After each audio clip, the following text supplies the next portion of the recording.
আসলে কি রাসূল সাল্লাল্লাহু আলাইহি সাল্লাম বিভিন্ন ভাবে নাচা গাইয়া ইসলাম প্রচার করেছে? না আমরা কোন যে বাংলাদেশে বা সৌদি আরব যে ইমামরা আছেন তারা কি আমরা কখনো দেখছি যে অঙ্গভঙ্গি নাচা গাইয়া ইসলাম প্রচার করছে?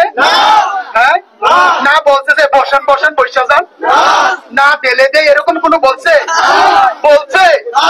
তাহলে আমরা সকল মুসলমান জানি যে সে একজন ভাইরাল হওয়ার জন্য, সে তার নিজেকে জাহির করার জন্য সে বিভিন্ন ভাবে বিভিন্ন পায়তারা করছে কি করছে না? বিভিন্ন ভাবে পায়তারা করছে, কিন্তু সে অনলাইন মিডিয়ার মধ্যে এভাবে ভাইরাল হয়েছে।